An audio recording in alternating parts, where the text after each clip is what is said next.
lot of people out there who either make fun of or just really don't care for those among us who choose to take the high road in life. And I put take the high road in quotes, right? I want for those folks to understand some things surrounding why we do what we do. So today we're going to discuss taking the high road. Hello and welcome to the Daily Summation from Kurt's Religion and Politics. I'm your host. I'm Kurt. Today is Sunday, the 24th of January of 2021. Welcome to those who are here on Rumble, who are watching on YouTube, and who are listening on the podcast. And again, the subject of today's little discussion is going to be the high road.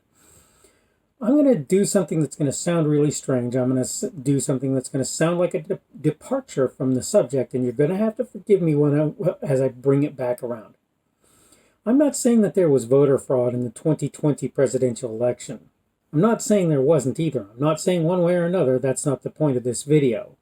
That said, I believe that even if there was, the winning candidate must have gotten, and I say winning candidate in quotes, must have gotten a sufficient amount of the vote as to make it so he could have been pushed over the top by that fraud. In other words, he didn't just get all of his votes by fraud. Some large portion, one assumes, maybe not as much as the one who we think should have won, but maybe as much. I don't know. I'm not smart enough to answer that. But some large portion of his vote must have come from people actually voting for him. Right or wrong, mistaken or right in what they were doing, it's beside the point. That's what they appear to have done. Does it seem like I'm off topic far enough yet? Well, let me just point something out here. Where I'm by no means saying I agree with the attitudes and perspectives of the winner of that race, I am saying he seems to have been able to convince an awful lot of folks to vote for him. Lots of people in the media have been prone to belittle and mock conservatives and others with whom they disagree. You'll note that many folks don't believe them, and that many of those folks have a very low approval rating overall. The assertion that going the low road doesn't cost you is maybe not such a good one. More important to me, that's just not who I am. I'm not a low road kind of guy. I believe in doing to others as you would have others do unto you, even if those others are not doing what they ought to be doing. That's not my problem or my concern. My concern is to do good and right things regardless what others do. So what I'm saying about the election is this.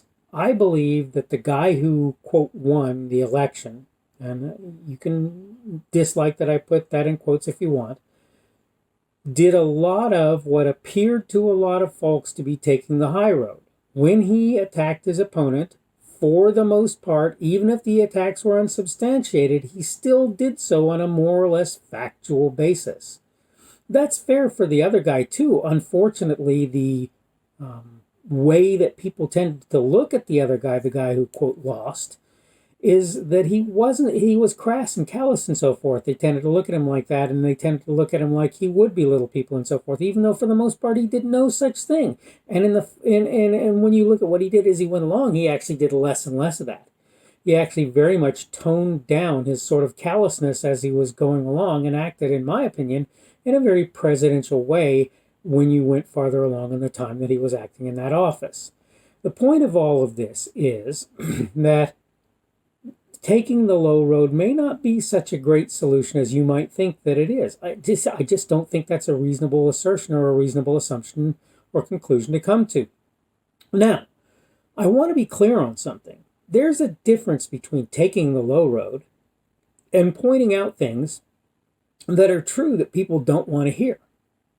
I don't have a problem with you pointing out things to me that I don't want to hear, but they're true. Well, I do have a problem with them, but I have to get over myself if I do. Sometimes, at least, I have a problem. Sometimes I have to go, I don't like it, but it's true. Sometimes I probably don't deal with it very well. But the point I'm making is this.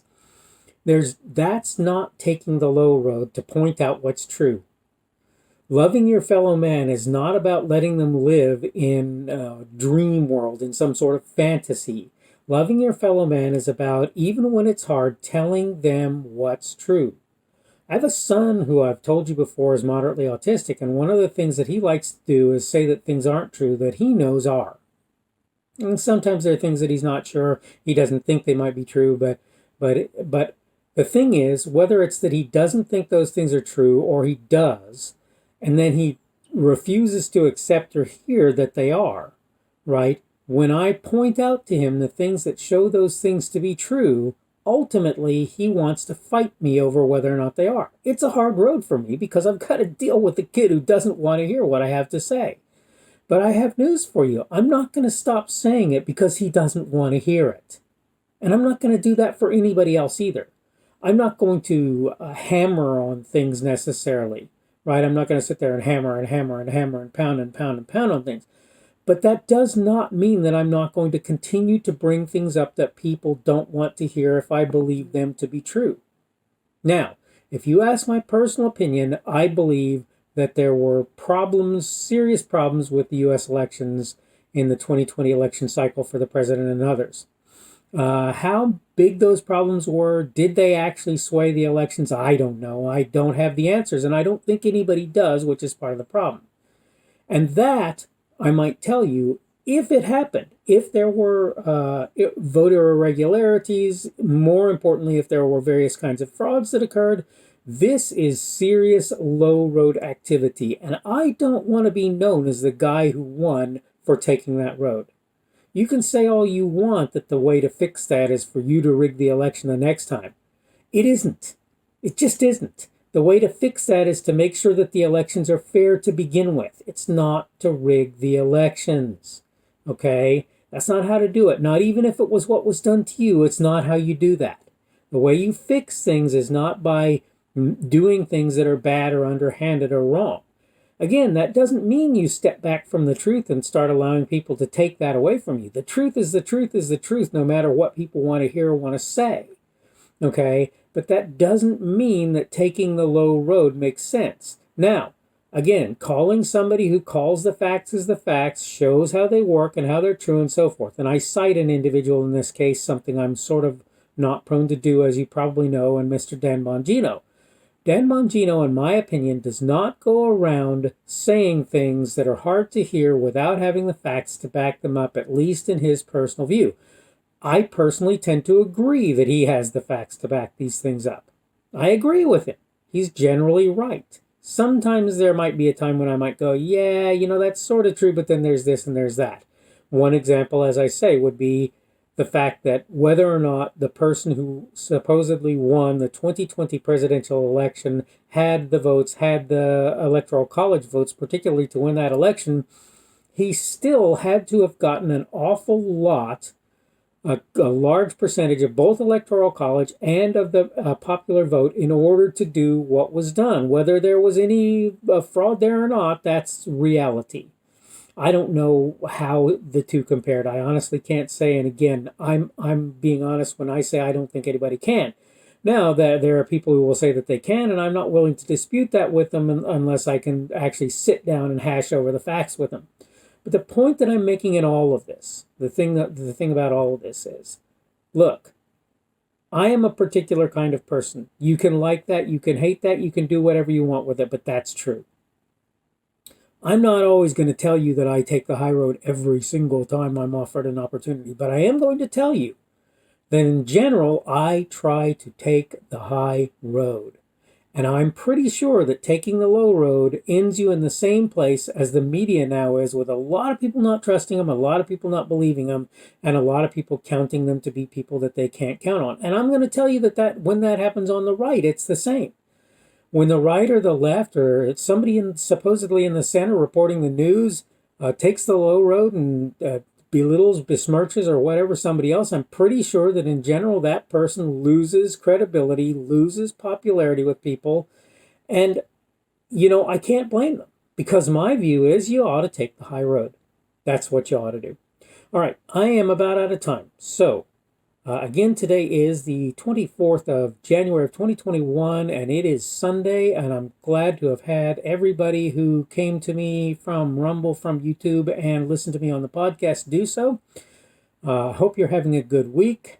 I hope, for those of you that count Sunday the start of the week, I hope the week to come is a good one for you. We know that tomorrow will be Monday. That'll be the start of what most people consider the work week. I realize that there are those who work on weekends.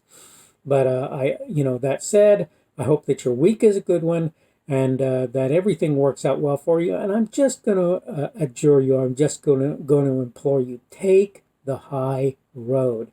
I'm not saying lie. I'm not saying don't tell the truth. Those to me, telling the truth and doing things right, that's high road activity, even if people don't like you for it. Okay, and that's the truth. That's the reality. All right, I'm going to go ahead and wrap things up. You have a great day, and hopefully we will see you again tomorrow.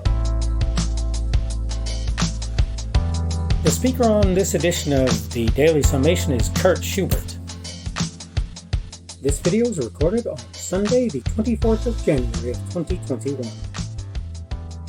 The Daily Summation is created for Kurt's Religion and Politics.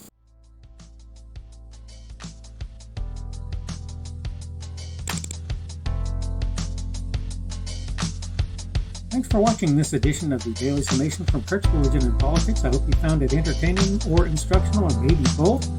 If you want to see more from me, you can go to blogs.kpschubert.com. That's blogs.kpschubert.com. I am on Twitter, Parler, and Minds.com. My handle on each of those is @kpschubert. That's @kpschubert. I have a Rumble and a YouTube channel. They are the Kurt's Religion and Politics channels on Rumble and YouTube. I have a Facebook page. The Facebook page is Kurt's Religion and Politics as well. I am on Patreon. If you want to support me, that's one of the better places you can do that. And you will find me at Kurt's Religion and Politics on Patreon. I have a podcast. The podcast is podcasts with an S. .kpschubert.com. That's podcasts.kpschubert.com. I think you should be able to find me with relative ease on Apple Podcasts, Google Podcasts, and Spotify as well. The best way I find to do that is to look for Kurt's Religion and Politics. You can try to use the Daily Summation. I find that it doesn't work as well as a general rule, but you can always try that. I'm glad to have you aboard today, and hopefully we will see you again tomorrow.